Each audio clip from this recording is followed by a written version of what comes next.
हरि ओम।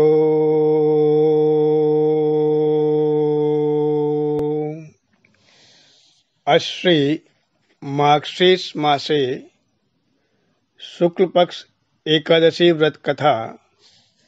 अश्री मोक्षदा एकादशी व्रत कथा।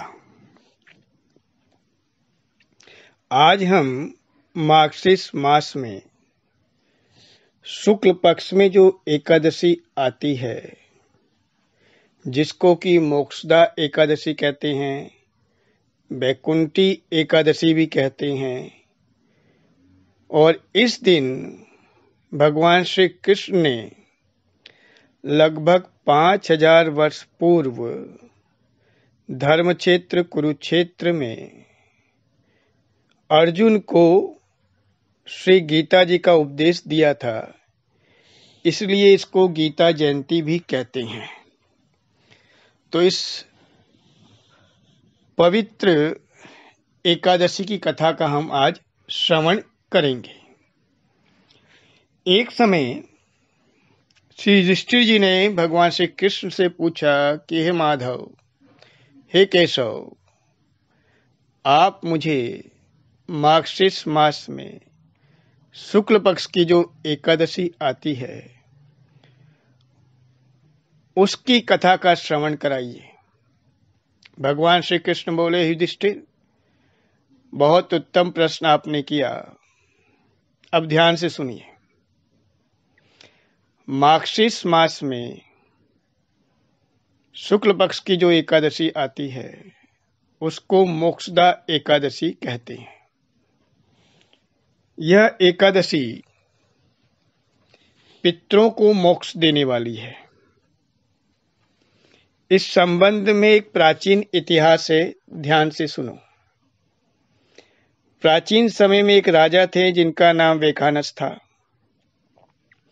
राजा बहुत धार्मिक विचारों के थे, अपनी प्रजा का पालन पुत्रवत करते थे, अपनी प्रजा को संतान की तरह मानते थे, नियमों के अनुसार चलते, कहीं भी अन्याय नहीं होने देते, न्यायपूर्वक शासन करते थे। एक रात्रि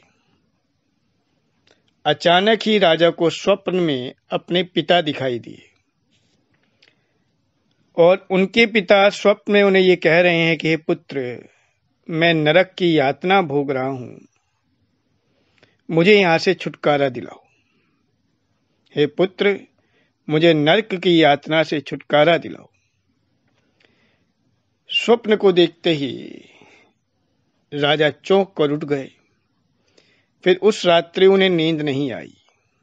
प्रातःकाल उठे, नित्य कर्म से निवृत्त होकर शीघ्र ही राजसभा में गए। मंत्रियों के सम्मुख रात्रि में जो स्वप्न आया था उस स्वप्न के बारे में चर्चा की और मंत्रियों से पूछा कि स्वप्न का अर्थ क्या है। तो मंत्रियों ने कहा, राजन, हमारे राज्य में ही कुछ दूरी पर महान ऋषि निवास करते हैं जिनका नाम पर्वत ऋषि है। हमें उनकी शरण में चलना चाहिए और इस स्वप्न का अर्थ पूछना चाहिए। तो राजा अपने मंत्रियों सहित पर्वत ऋषि के आश्रम में गए। पर्वत ऋषि को साष्टांग प्रणाम किया, उनसे आशीर्वाद लिया। पर्वत ऋषि ने बहुत ही प्रेम से राजा को आशीर्वाद दिया, राजा को उचित आसन दिया, स्वयं बैठे। तो पर्वत मुनि ने पूछा, है राजन, किस हेतु आपका आगमन हुआ? तो राजा वैखानस ने स्वप्न वाली बात पर्वत ऋषि को बताई और पूछा कि मेरे पिता नरक की यातना क्यों भोग रहे हैं और उनकी मुक्ति का क्या उपाय है। तो पर्वत ऋषि ने कहा कि हे राजन, कुछ प्रतीक्षा करो। ऐसा कहकर पर्वत मुनि ने आंखें मूंदी। कुछ क्षणों के उपरांत उन्होंने अपनी आंखें खोली। जब अपने नेत्र पर्वत मुनि ने खोले तो कहा कि हे राजन, आपके पिता वैसे तो बड़े धार्मिक स्वभाव के थे,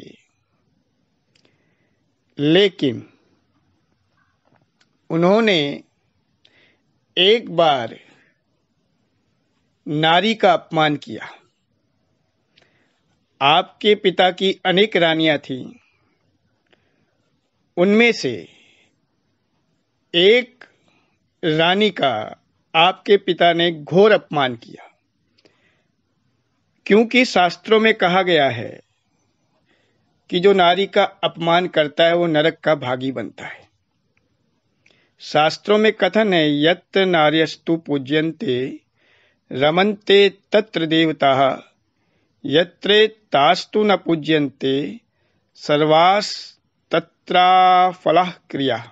अर्थात जहाँ स्त्री जाति का आदर सम्मान होता है, उनकी आवश्यकताओं की पूर्ति होती है, उस स्थान, समाज तथा परिवार पर देवतागण प्रसन्न रहते हैं।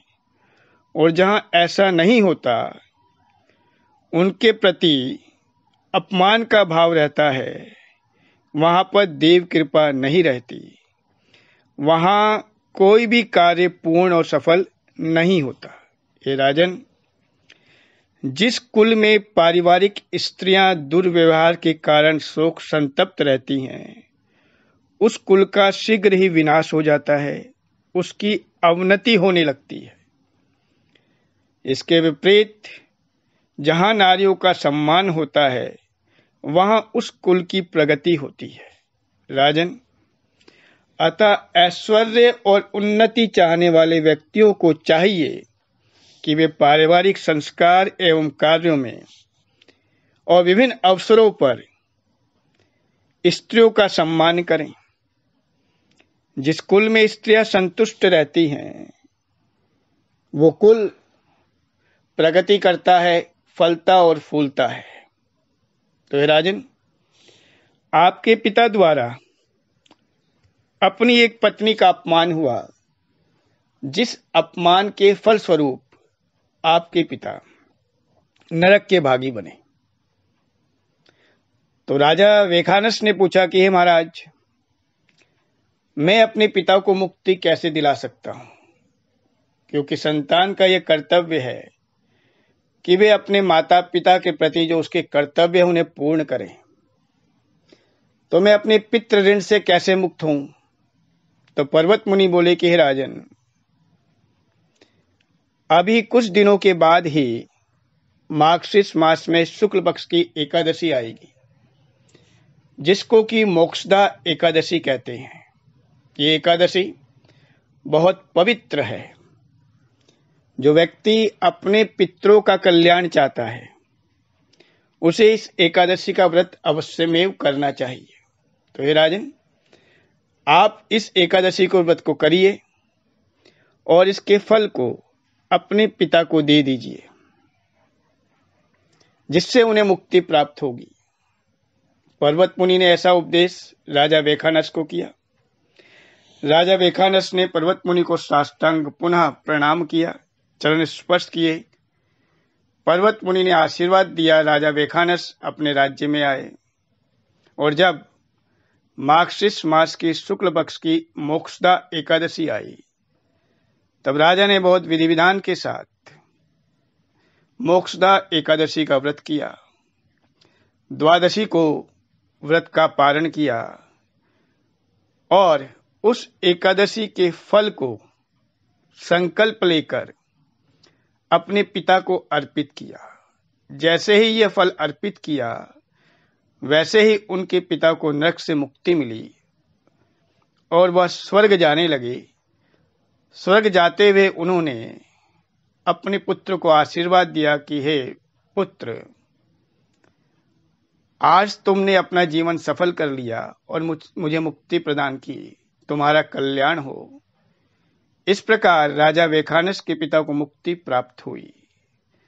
तो युधिष्ठिर, जो भी व्यक्ति अपने पितरों के कल्याण की भावना रखता है, उन्हें मुक्ति प्रदान करना चाहता है, तो उसे इस मोक्षदा एकादशी के व्रत को अवश्य करना चाहिए।